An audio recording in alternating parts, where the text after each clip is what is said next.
Bonjour, comment allez-vous ce matin? C'est William Bapou, le branamiste le plus puissant de l'univers et le grand expert en correction des fausses doctrines. Surtout, ne l'oubliez pas, le spécialiste du 6e sceau. Ce matin, je voudrais que nous parlions d'un petit sujet ô combien fort intéressant. Je voudrais que nous parlions sur les 7 événements majeurs de première importance qui vont s'accomplir avant le retour du Seigneur, pas après. Et pour cela, je vais lire un petit message dans l'âge de l'Église de Laodicée à ce sujet, où Frère Branham en parle. Il dit, ici nous sommes à l'âge de l'Église de Laodicée, page 331. Je vais dire comme ça, là où il est écrit l'âge de la Odyssée, dans le 3e paragraphe. Il dit, l'âge de la Odyssée a commencé vers le début du XXe siècle, peut-être en 1909, peut-être en 1906, pardon. Combien de temps durera-t-il? En tant que serviteur de Dieu qui a eu des quantités de visions dont aucune n'a jamais failli, je prédis. Je n'ai pas dit que je prophétise, mais que je prédis que cet âge se terminera aux alentours de 1977. Si vous voulez bien me permettre ici de faire une note personnelle, je vous dirais que je fonde ce pronostic sur 7 visions de première importance et qui se sont succédées devant moi un dimanche matin en juin 1933. Le Seigneur Jésus m'a parlé en disant que la venue du Seigneur était proche, mais qu'avant son retour, 7 événements de première importance allaient se produire. Je les ai tous notés et ce matin-là, j'ai raconté la révélation du Seigneur d'après la première vision.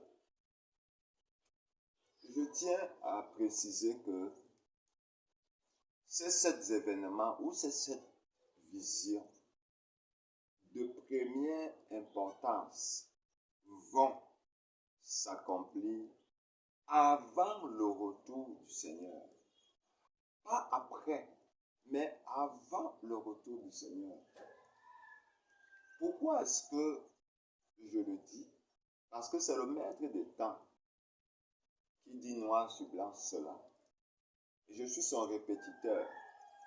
Mais également parce qu'il y a une confusion notoire dans les églises du message aujourd'hui, qui pensent que ces événements, ces 7 visions ne sont pas encore toutes accomplies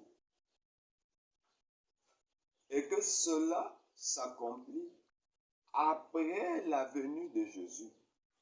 Parce que bon nombre d'entre eux déclarent que le Seigneur est déjà venu. Mais ils attendent la femme présidente aux États-Unis d'Amérique.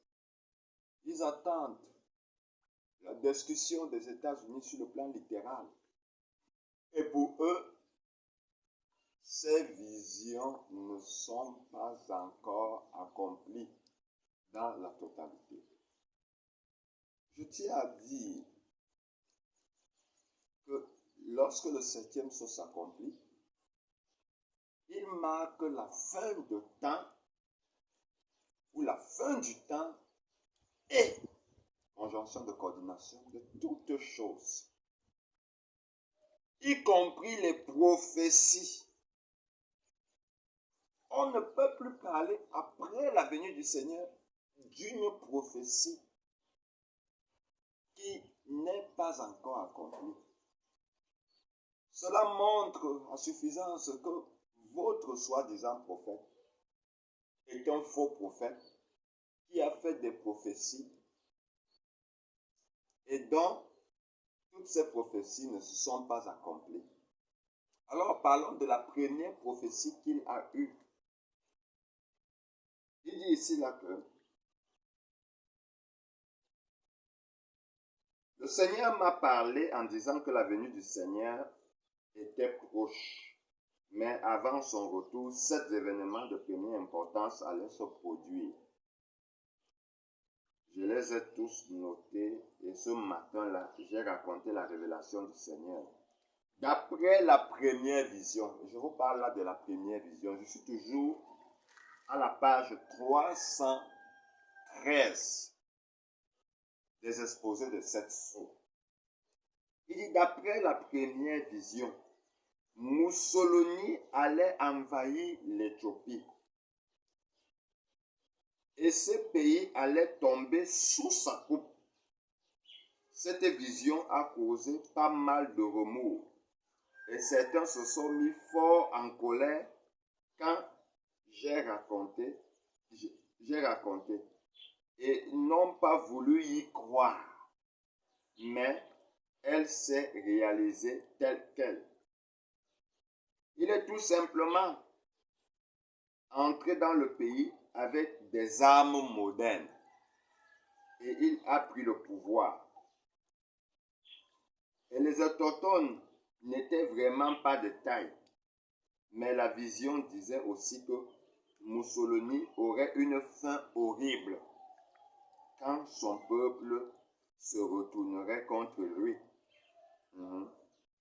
C'est arrivé exactement comme cela avait été dit. C'était la première vision. Et l'histoire contemporaine le démontre.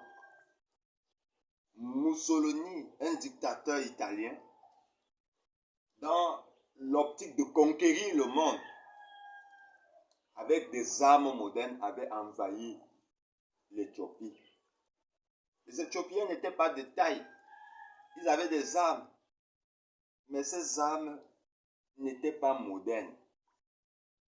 Mussolini a envahi avec l'aide des puissances étrangères l'Éthiopie. Il a été élevé en Italie. Il était le dictateur suprême.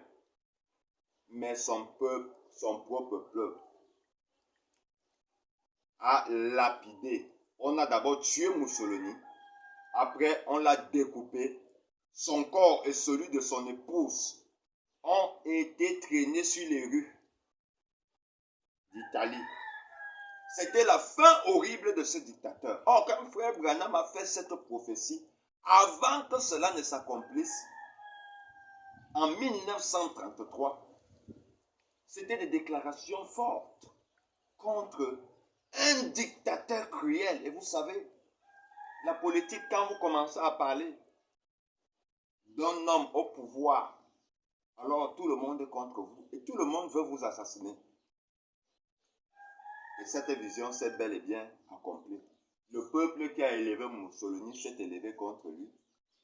Et ses propres bras droits l'ont d'abord fusillé. Après, ils l'ont pendu publiquement.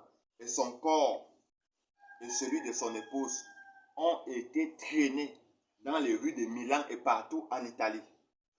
Ça, c'était la première vision qui a trouvé son accomplissement. Maintenant, parlons de la seconde vision. Et lisons Frère Branham.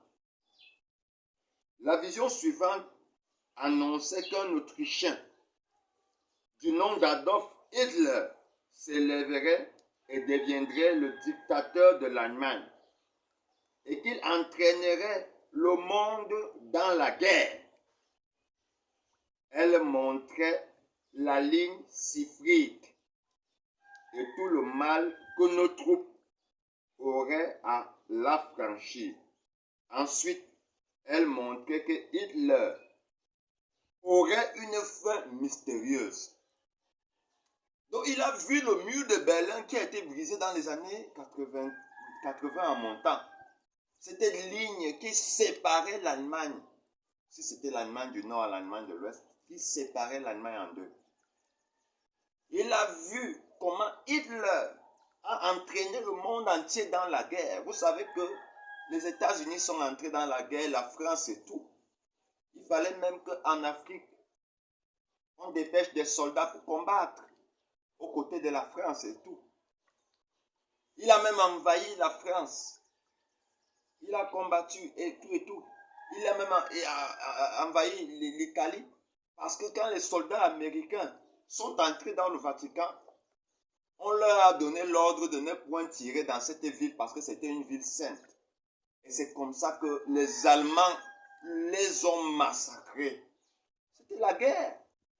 Il a entraîné le monde entier dans la guerre mondiale. C'était une guerre mondiale. Je pense, soit c'était la Deuxième Guerre mondiale.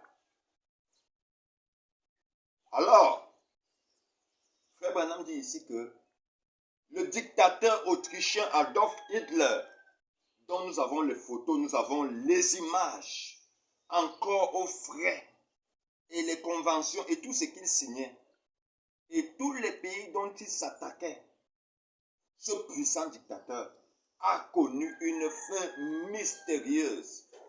Il a disparu, on ne sait pas, soit il est entré dans la cire, mais on n'a jamais retrouvé son corps. C'était une fin tragique pour cet homme qui a régné de main de fer sur l'Allemagne. Ça, c'était la deuxième vision. Et l'histoire contemporaine montre ce que cet homme avait vu avant que cela ne s'accomplisse. Alors, parlons maintenant de la troisième vision. Et n'oubliez pas, je suis en train de parler des 7 événements majeurs de première importance ou des 7 visions majeures qui vont s'accomplir avant le retour du Seigneur Jésus-Christ. Et j'apporte ce message parce que dans le message de Frère Branham, il y a une grande confusion aujourd'hui. Je comprends pourquoi j'aime me vanter. Parce que Dieu m'a fait la grâce de pouvoir comprendre la pensée du maître des temps et des circonstances.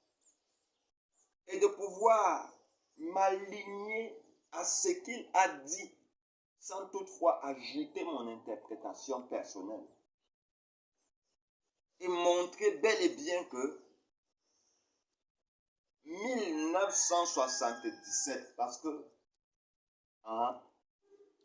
marquait la fin de l'âge de la Odyssée. L'âge de la Odyssée, ici, c'est le dernier âge de l'Église des gentils des nations. C'est l'âge du capitalisme. C'est l'âge de la femme où elle domine les hommes. C'est l'âge du modernisme. Vous voyez un peu. Et c'est l'âge où les loges, les églises abondent, tous prêchant la venue du Seigneur.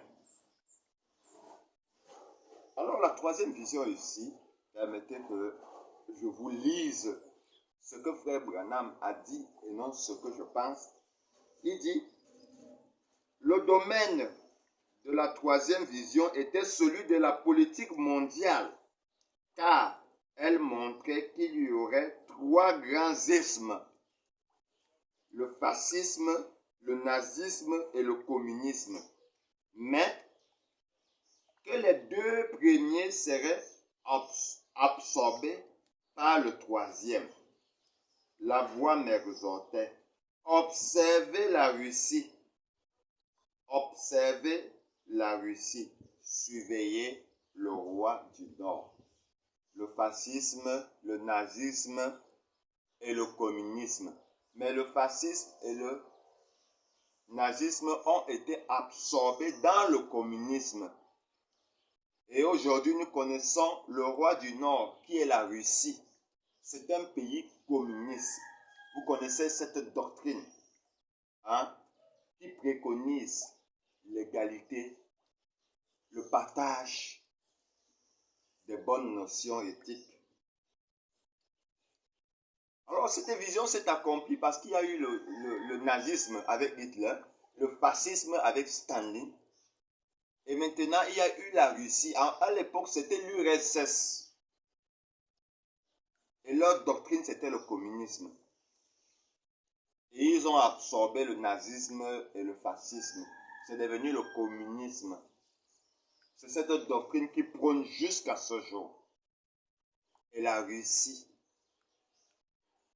le roi du Nord, est le père fondateur de cette doctrine.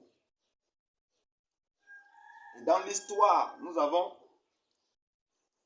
toutes les preuves comment ils ont absorbé et le nazisme par leur politique, le fascisme par leur politique, et ils sont devenus un pays puissant, le communisme, qui est contre les valeurs du capitalisme.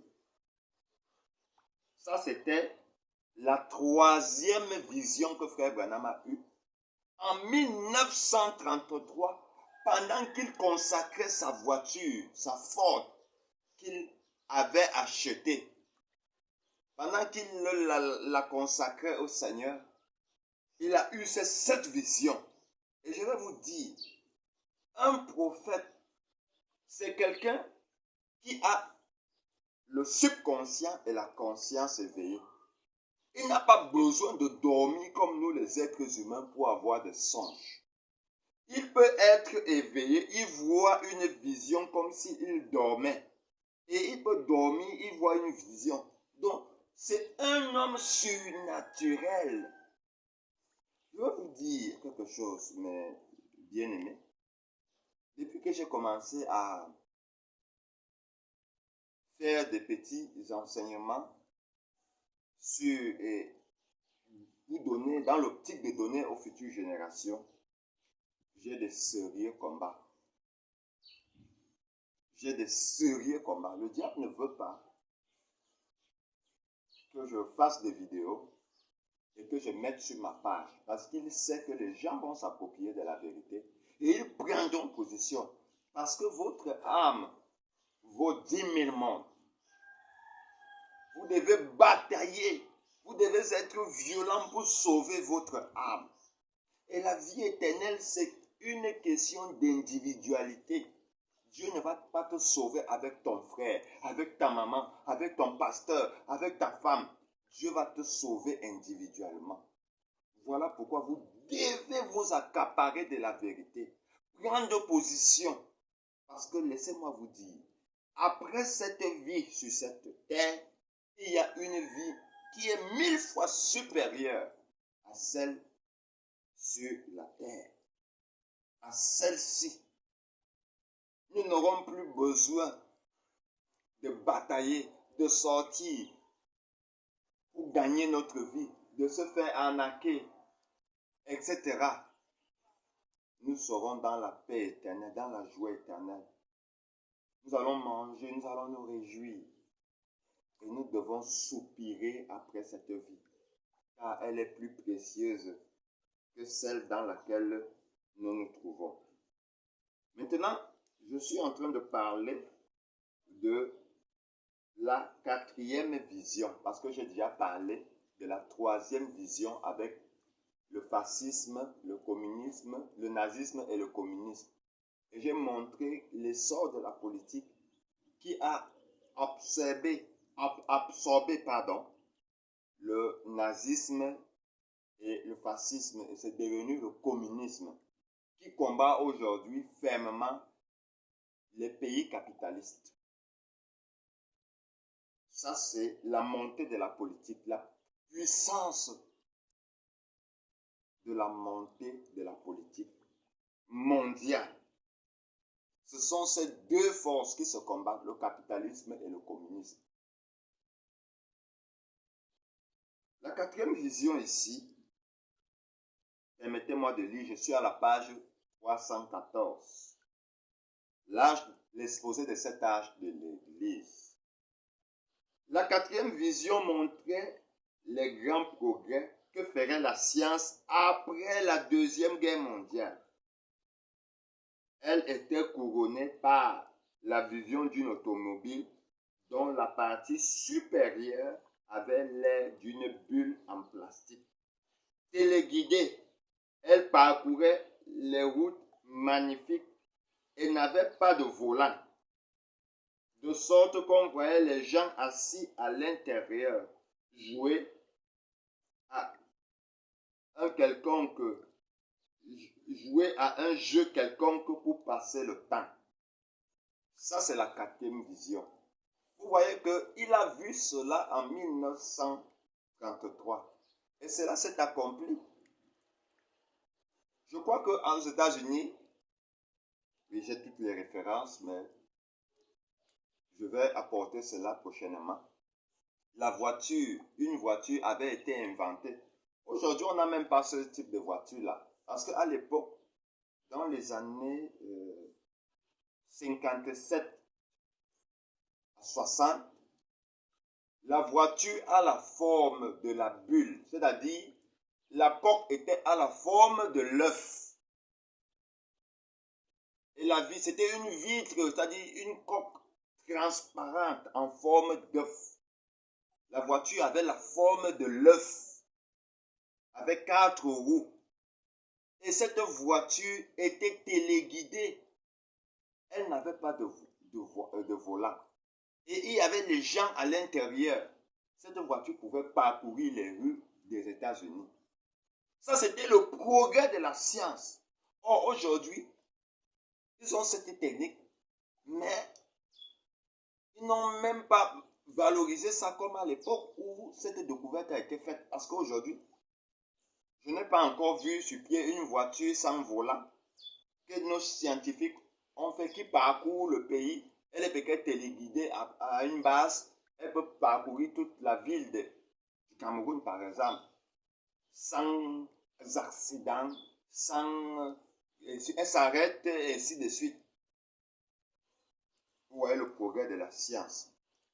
Vous montrez un peu comment cet âge de l'église de la Odyssée s'est développé au point d'atteindre, de dépasser tous les précédents âges qui ont existé depuis l'Ancien Testament. Parce que je vais vous dire que l'âge de la Odyssée, qui est l'âge atomique, dépasse tous les autres âges. Parce qu'on est parvenu à mettre sur pied l'arme nucléaire. La bombe atomique, par exemple, elle fusionne avec quoi? Le soleil. Si elle est larguée là, le soleil devient le feu. Ça consomme même les murailles en fer. Et c'est ce que nous dépassons les précédents âges. Mais eux, ils avaient aussi une civilisation que nous n'avions pas. Par exemple, les momies, à l'époque antique, les momies, ils pouvaient oindre un cadavre. Et le cadavre pouvait faire 100 ans en bon état. Ils n'avaient pas besoin d'enlever les organes comme on le fait aujourd'hui. Ils pouvaient inventer les écritures. Ils pouvaient faire des choses. Mais nous, on leur a dépassé avec la puissance atomique. Ça, c'était la quatrième vision. Maintenant, la cinquième vision. Il dit, la cinquième vision, je suis toujours à la page 314, l'âge de la Odyssée. La cinquième vision qui avait trait au problème moral de notre âge. avait pour point central les femmes. Dieu me montrait que les femmes avaient commencé à quitter leur position en recevant le droit de vote. Ensuite, elles se sont coupées les cheveux, ce qui signifie qu'elles n'étaient plus sous l'autorité de l'homme, mais insistaient pour avoir des droits égaux. Dans la plupart des cas, des droits supérieurs. Elles ont revêtu des vêtements d'hommes et elles se sont déshabillées de plus en plus, si bien que la dernière image que j'ai vue était celle d'une femme nue, à l'exception d'un petit tablier semblable à une feuille de figuier. Par cette vision, je vis la terrible perversion du monde entier et son état moral lamentable. Si aujourd'hui le monde entier est perverti, laissez-moi vous dire que les principaux responsables sont les femmes. Quand John Fitzgerald Kennedy a permis à la femme de voter et de l'élire président aux États-Unis, cela leur a donné un pouvoir. Il y a eu les human rights, les égalités des droits des hommes et des femmes et tout. Il y a eu des choses qui ont été créées. Et les femmes qui étaient censées être dans les foyers pour s'occuper du foyer, des enfants et de leurs maris, sont sorties pour travailler, pour réclamer les mêmes droits que les hommes, le même poste que les hommes. Elles ont commencé à couper les cheveux. Vous voyez aujourd'hui, c'est que les femmes, crâne rasé, cheveux teintés, ça vient des États-Unis. C'est depuis les années 60 et bien avant que les femmes pratiquaient cela. Le skin, Frère Branham a vu ça, une feuille de figuier qui cache juste le sexe. Elles portent ça aujourd'hui. D'autres marchent même nus. Vous voyez une femme, elle a une mini-robe, mais elle n'a même pas de sous-vêtements. Les jeunes, les vieilles femmes, tous adorent être nus. Tout ce qu'elles demandent aujourd'hui, c'est que les hommes libèrent, qu'elles puissent marcher sans vêtements sur elles. Et elles le font même déjà. Quand vous allez dans les plages, vous voyez les femmes nues. Vous allez dans des endroits, vous voyez les femmes nues. Elles n'ont plus besoin de cacher les parties de leur partie intime. Et c'est comme ça que les femmes dominent les hommes. Jusqu'en Afrique, c'est la même chose. Vous êtes un homme responsable, vous vous battez, vous dites à la femme, reste au foyer, prie pour moi pendant que je suis dehors. Occupe-toi des enfants, fais-la à manger, prie pour moi, fais la vaisselle, la maison doit être propre. Elle va te dire que tu es malade. Nous sommes dans un pays démocratique. Nous sommes dans un pays moderne. Mes sœurs travaillent. Toi, tu es qui? Elle-même, elle va t'obliger à lui donner le travail. Et quand elle va commencer à travailler, c'est la perversion. Dans les bureaux, on leur couche. Les femmes mariées avec les enfants. Elles mettent des nounous pour garder les enfants. Et ces nounous sont en même temps couchés également par leur mari. La perversion que la femme a entraînée. Jusqu'à la politique suprême. Je veux même vous dire, et je vais aller très loin dans ma pensée. Les meurtres qui se commettent aujourd'hui, ce sont justement ces femmes qui disent à poule mouillée que sont leurs maris, tue-moi cette journaliste, tue-moi cette personne. Parce qu'elles ont l'autorité suprême.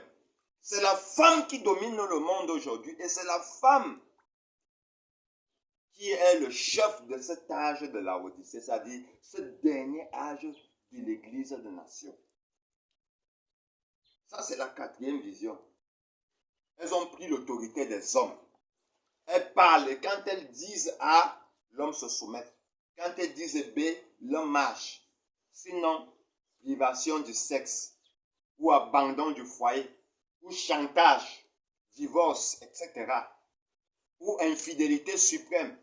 Les maladies aujourd'hui qui sont répandues dans les foyers, le sida et toutes ces saletés, ce sont les femmes. Même les possessions, elles vont chez les marabouts. Elles envoûtent les hommes de Touris. Elles tuent les femmes de Touris. C'est la perversion. Et frère Branham a vu ça parce que nous sommes dans le dernier âge.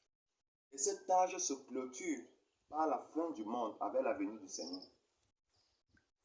Maintenant, la cinquième vision. Ça, c'était la cinquième vision que j'ai parlé. Qui avait trait au problème moral, avec la perversion de la femme. Maintenant, parlons de la sixième vision. Puis, dans la sixième vision, une femme de la plus grande beauté, mais cruelle, s'éleva en Amérique. Elle avait le pouvoir total sur les gens. Je crus qu'il s'agissait de la montée de l'Église romaine catholique, mais je savais peut-être, il dit, mais je savais que c'était peut-être la vision d'une femme qui allait prendre un grand pouvoir en Amérique grâce au droit de vote de femmes.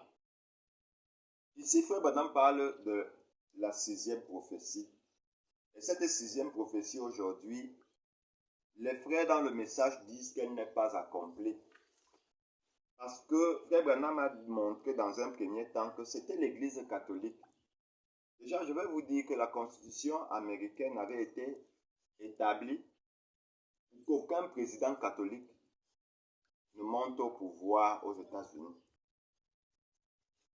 Et quand il a vu cela, il a vu comment la montée de l'Église catholique aux États-Unis, donc l'entrée de l'Église catholique aux États-Unis, ils ont même érigé la statue de la liberté, ainsi de suite, montrant que ce pays était un pays de liberté de religion, alors que la Constitution avait été claire. Vous savez que les États-Unis sont un peu comme le peuple hébreu, comme Israël. Exactement comme Israël est venu trouver les Palestiniens, ils les ont chassés sur leur terre. Les Américains sont venus trouver les Indiens. Et eux, quand ils faisaient leur constitution, ils étaient révélés parce que les pères fondateurs de l'Amérique, les Abraham Lincoln, les John Quincy, Adam et tous ces gens-là, étaient des hommes spirituels. Ils avaient compris que la bête ici, c'était l'Église catholique. Voilà pourquoi ils ont refusé son entrée aux États-Unis et ils ont même écrit dans leur constitution qu'aucun président catholique ne devait être président aux États-Unis. Mais eux-mêmes, ils ont brisé les lois sacrées de leur constitution que les grands bâtisseurs, comme les John Quincy Adams, les Abraham Lincoln, ont établi une fois installés aux États-Unis après avoir chassé les Indiens. Ces protestants qui sont venus de l'Irlande du Nord, du Sud, qui se sont installés là-bas et de partout dans le monde. Vous voyez, ces hommes révélés. Mais leurs prédécesseurs ont annulé la Constitution en permettant que l'Église catholique s'installe aux États-Unis. Non seulement l'Église catholique s'est installée, c'était une partie de la sixième vision, mais Frère Branham a vu une femme cruelle, une femme présidente, diriger les États-Unis d'Amérique. Et comme j'aime à le souligner, et j'aime souvent à vous dire, les États-Unis aujourd'hui, c'est le pays de la femme. Et ce pays a influencé toutes les nations sur la terre. Parce que la femme aujourd'hui est égale à l'homme. Donc, je ne serais pas surpris de voir une femme présidente aux États-Unis. Mais est-ce que si la femme est présidente aux États-Unis, cela accomplit la sixième prophétie? Je dirais non. Parce que Frère Branham dit que les 6 prophéties, y compris la femme présidente aux États-Unis, devaient s'accomplir avant le retour du Seigneur.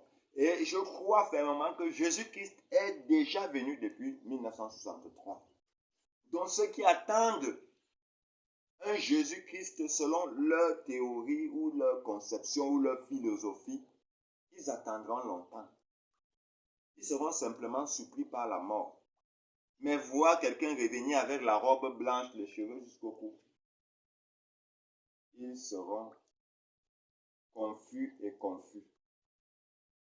Alors, dans la 6e prophétie ici, je voudrais parler de quelque chose d'important, de dire que Frère Branham a dit une femme sera présidente aux États-Unis. Mais cette 6e prophétie s'est accomplie sous Hitler. Hitler,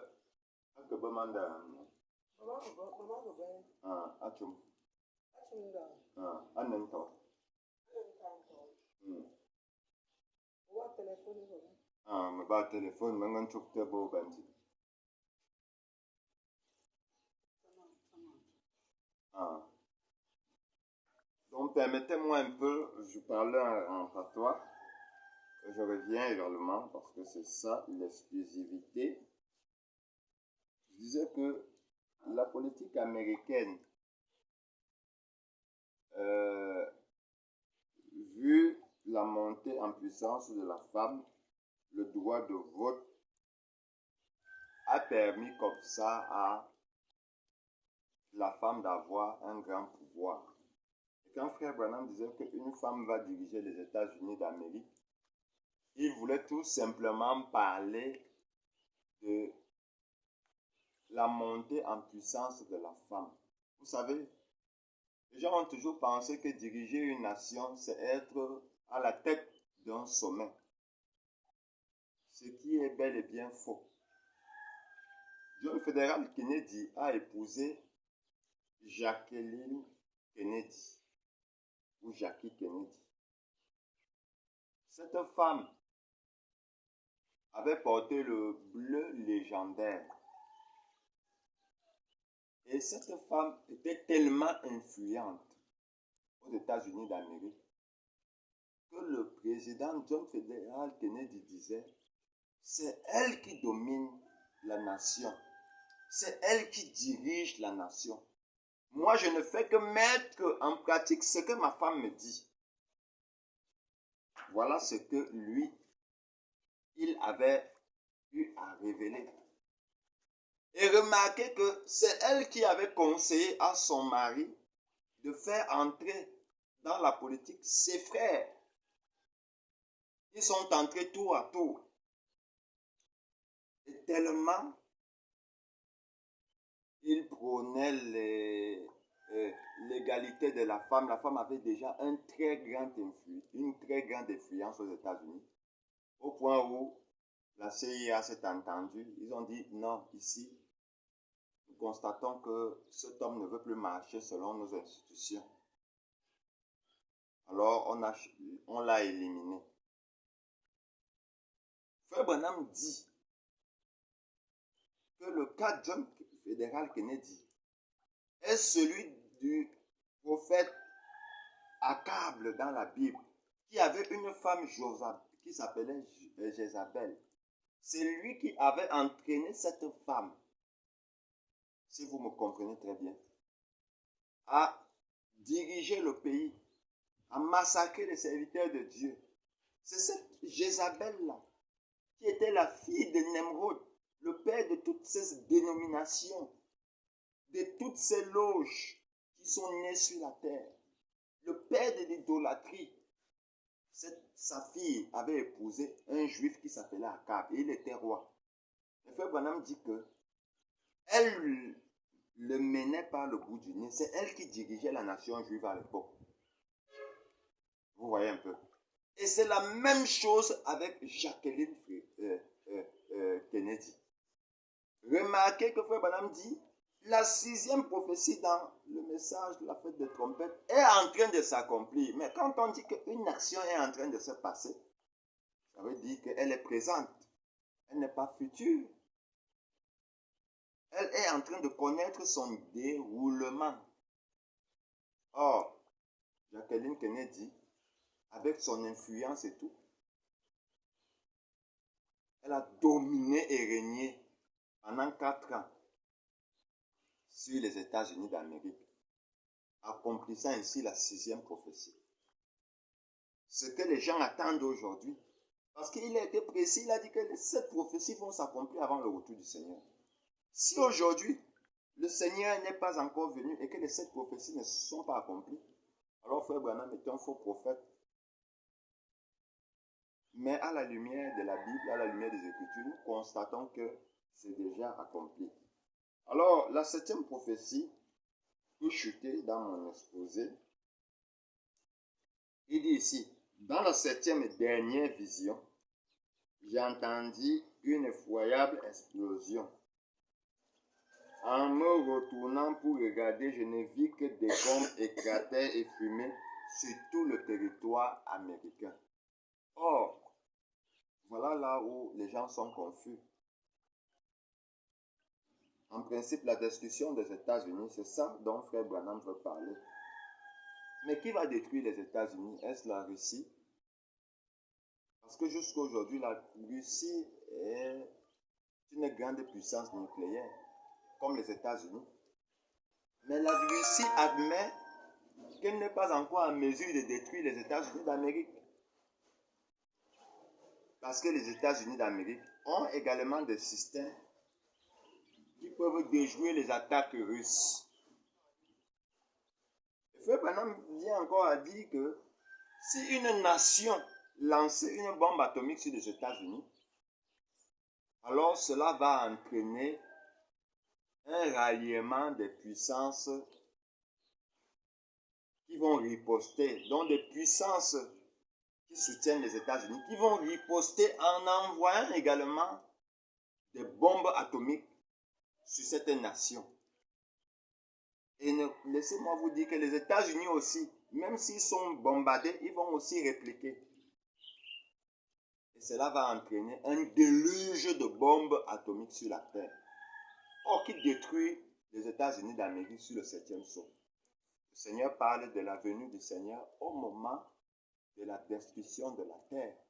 Donc, la venue du Seigneur, parce que sur le 6e sceau, la Terre sera purifiée par le nucléaire. Non simplement, elle a hébergé le péché, mais elle a hébergé également le système dénominationnel, la politique, le capitalisme et le communisme qui se combattent, vont finir par en découdre. Parce que l'un veut dominer l'autre, l'autre veut dominer également l'autre. Alors, qu'est-ce qui va se produire? Ce sera l'hécatombe. Mais maintenant, ce qui a floué les bien-aimés, c'est que c'est Christ lui-même qui détruit la terre.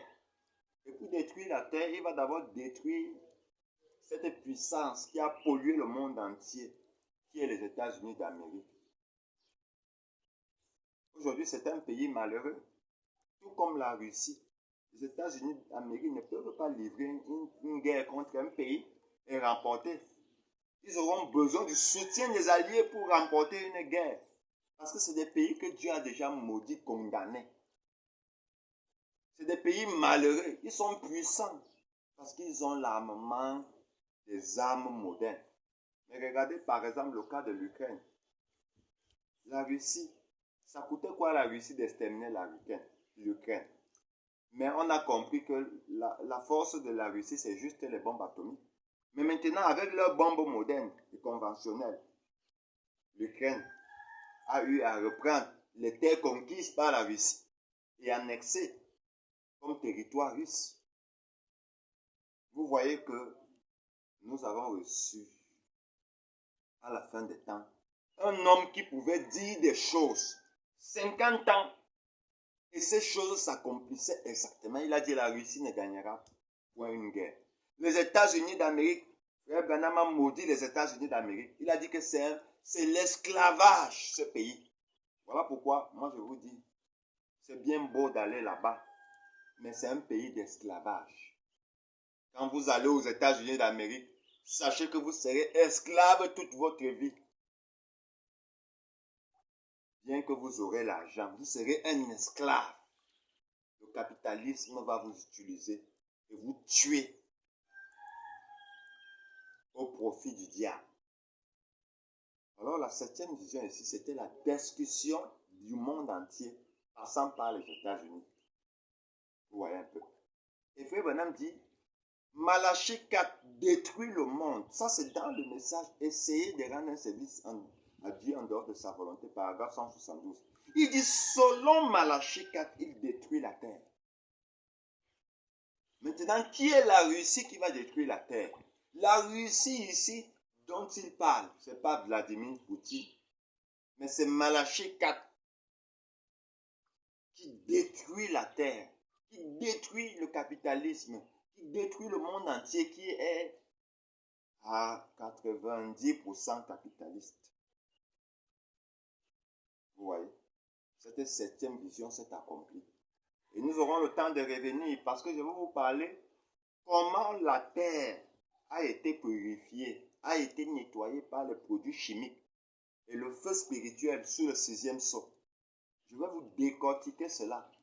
Quand vous avez vu les éruptions volcaniques se produire dans le monde entier, les gens n'ont pas compris, ils ont seulement entendu qu'il y a eu un volcan ici dans les années telles au Cameroun, il y a eu là-bas dans tel pays en Europe.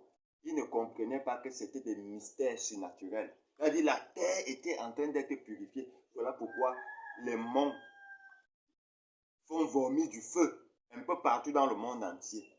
C'est pour que les justes marchent sur la cendre des méchants après que la terre ait été purifiée. Des révélations terribles. Si je dis aux gens aujourd'hui que la terre est nettoyée de tout péché, on me prendra pour un fou. Parce que celui qui n'est pas révélé va te dire que mais, il y a des assassinats qui se produisent. Il y a ceci, il y a cela. Mais je comprends tout simplement que lui, il vit dans une dimension où il se limite à tout ce qui se passe. Mais celui-là qui vit dans une autre dimension comprend pourquoi lui, il ne voit plus ce genre de choses et il ne croit plus à ça. Vous devez apprendre, mes petits frères. Vous devez comprendre que le branhamisme est une philosophie plus dangereuse que la franc-maçonnerie et la rose-croix. Je me moque même souvent de ces gens parce que j'ai toujours eu le privilège d'affronter un de ces grands maîtres. Pendant qu'il fait ses invocations, moi aussi j'ai fait mes invocations en invoquant le nom Branham. On verra qui est plus puissant que l'autre. Ça, je souhaiterais même être face au maître suprême de la franc-maçonnerie. Parce qu'ils n'ont pas une philosophie forte. Ils ont une philosophie satanique, sectaire, qui est basée sur la pédophilie, le sang des gens, manger les chairs, cannibaliste.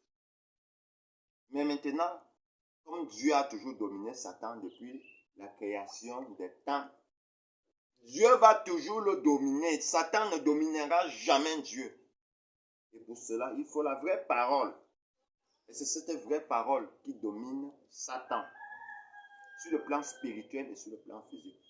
Voilà pourquoi, bien-aimés, je vous transmets mes salutations les plus chaleureuses depuis le Cameroun.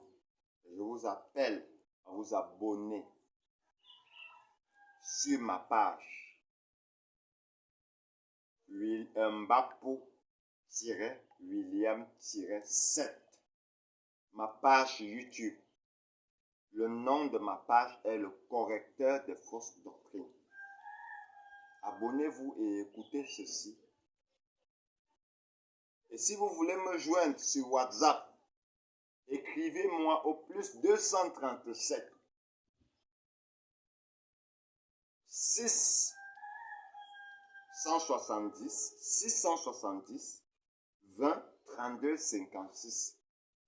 Posez-moi des questions et je vais vous répondre avec citation à l'appui et versets bibliques pour vous faire savoir que nous ne disons pas les choses venant d'un homme, mais nous prenons un verset biblique. Nous essayons de voir comment ce verset biblique s'est accompli avec l'histoire contemporaine. Et pouvoir la situer dans la Bible, montrer que ici, dans tel passage biblique, voilà là où cette histoire Ce verset biblique a eu son accomplissement. Voilà pourquoi la Bible va demeurer le meilleur livre de tous les temps et le seul vrai livre. Parce que je vais vous dire, il n'y a aucun livre qu'un intellectuel a inventé qui est vrai. Quand vous prenez leur livre, ils racontent du n'importe quoi. Ils se contredisent même dans leur théorie, dans leur paragraphe. Vous allez le lire, il va vous parler par exemple de l'invention de la lumière ou de quoi que ce soit. Il commence bien, mais vous allez lire, vous allez voir comme s'il y a une confusion dans ce qu'il dit. Mais la Bible, c'est un livre historique, scientifique, spirituel. C'est un seul livre. Et ce livre n'a jamais été truqué. Dieu a permis que ce soit 66 livres et que les interprètes puissent transmettre ce que Dieu leur montrait. Vous voyez par exemple David. David ne pouvait pas dire qu'il avait envoyé quelqu'un au front pour prendre sa femme. Un soldat au front, un haut gradé de l'armée pour prendre sa femme et lui faire des enfants. C'est l'inspiration divine. Voilà un peu. La Bible ne pouvait pas parler en mal de Jésus, que Jésus-Christ, par exemple, a fauté les gens au temple. C'est Dieu qui a inspiré. Donc les autres livres qu'on va associer à la Bible là, Dieu n'a pas permis. Dieu a utilisé même les hommes modernes pour mettre 66 livres. L'Ancien comme le Nouveau Testament. Donc c'est ce livre-là qui raconte l'histoire, le commencement de l'humanité et la fin de l'humanité par la venue du Seigneur Jésus-Christ sur la terre. Je suis William Bafou, le branhamiste le plus puissant de l'univers, le grand expert en correction des fausses doctrines, le spécialiste du 6e sceau. Que le Maître vous bénisse.